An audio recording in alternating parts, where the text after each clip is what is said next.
Bismillahirrahmanirrahim. Assalamualaikum warahmatullahi wabarakatuh. Teman-teman sekalian, ketidakpercayadirian seringkali menjadi masalah serius bagi seseorang.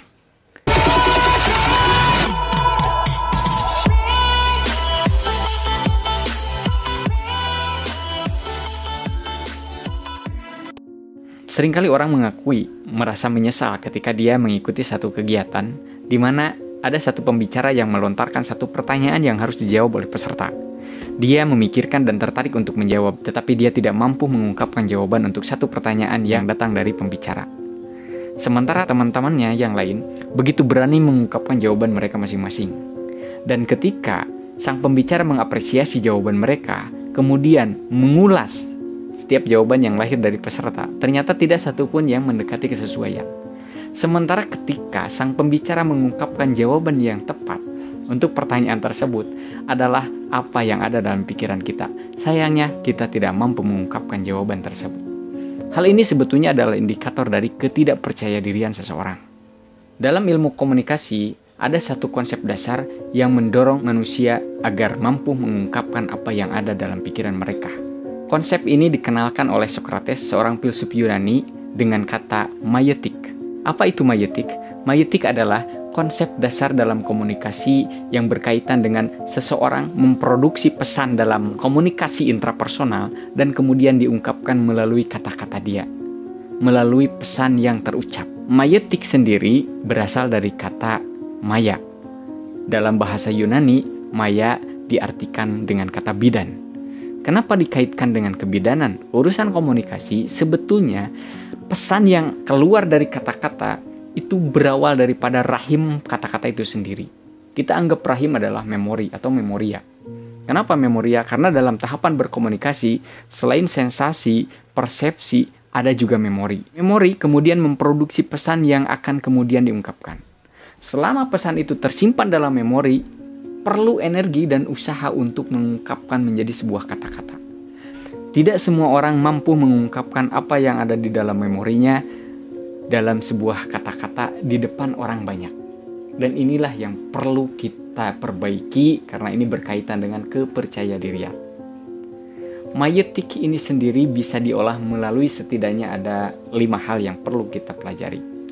Yang pertama, ini berkaitan dengan rasa malu.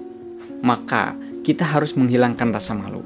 Bukan malu dalam arti semua hal, akan tetapi malu di sini malu untuk mengungkapkan kata-kata atau pesan-pesan yang baik di depan semua orang.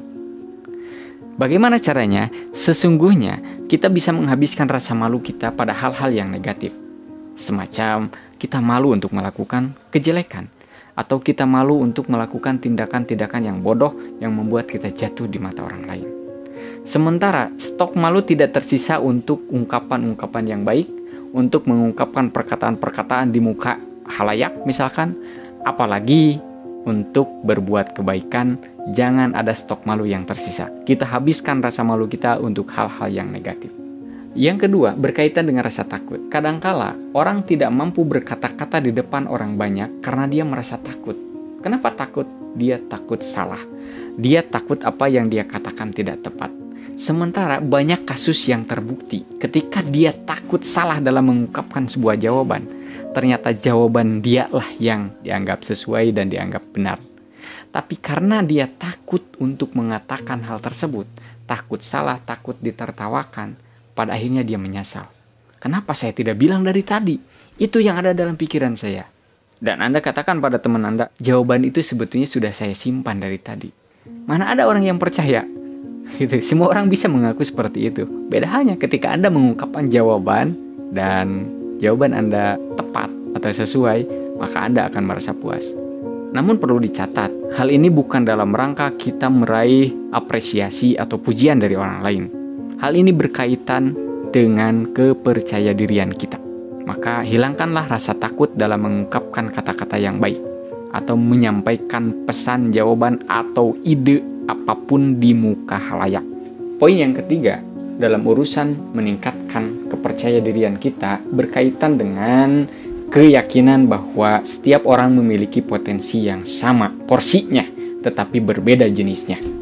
kita memiliki potensi dalam bidang tertentu, rekan kita memiliki potensi dalam bidang yang lain, yang apabila potensi-potensi ini digabungkan akan menjadi suatu kekuatan yang sangat luar biasa sekali. Oleh karena itu, maka yakini dalam diri kita bahwa kehadiran kita adalah melengkapi potensi orang lain, sehingga tidak ada porsi yang berbeda. Oleh karena itu, ketika kita meyakini bahwa kita memiliki potensi dengan jenis yang berbeda dan akan mampu melengkapi potensi orang lain, maka kita akan merasa percaya diri bahwa orang lain juga butuh dengan kita, sama halnya kita juga butuh dengan orang lain. Maka ketika kesadaran bahwa kita memiliki potensi dengan porsi yang sama tetapi dengan jenis yang berbeda, hal ini akan semakin membuat Anda percaya diri. Selanjutnya dalam poin yang keempat, kita cukup meyakini bahwa tidak ada manusia yang sempurna, tetapi manusia harus saling menyempurnakan. Dengan keyakinan ini, kita akan memiliki kekuatan melalui kesadaran bahwa orang lain butuh dengan ide dan gagasan yang kita ucapkan. Ide dan gagasan tidak cukup kita simpan dalam memori dan ingatan kita, tetapi ide dan gagasan perlu kita ungkapkan di muka umum agar orang lain terinspirasi. Oleh karena itu, sadari bahwa kita butuh dengan ide orang lain juga butuh dengan ide kita, sehingga pada akhirnya terjadi dialektika, terjadi diskusi antar ide yang kemudian membentuk satu ide yang lebih utuh. Ini akan menumbuhkan rasa kepercayadirian kita untuk mengungkapkan ide dan gagasan atau berkata, mengungkapkan sesuatu yang bermanfaat di depan khalayak. Yakini bahwa perkataan yang Anda ungkapkan di depan khalayak itu adalah hal yang sangat bermanfaat dan perlu Anda sampaikan di ruang-ruang formal di hadapan orang banyak. Dan langkah yang terakhir berkaitan dengan pola habit, pembiasaan diri. Mulai dari sekarang Anda membiasakan diri untuk berkata, berbicara, dan menyampaikan perkataan-perkataan di depan orang banyak dalam situasi yang formal. Karena kebiasaan ini akan membentuk kepribadian Anda yang lebih percaya diri, sehingga Anda tidak perlu banyak pertimbangan. Ketika Anda sudah terbiasa, Anda akan dengan spontanitas Anda mampu memproduksi ide dan mengungkapkannya di depan orang banyak. Saya kira itu 5 hal yang bisa berguna untuk meningkatkan kepercayaan dirian kita berbicara di hadapan orang banyak. Selamat mencoba.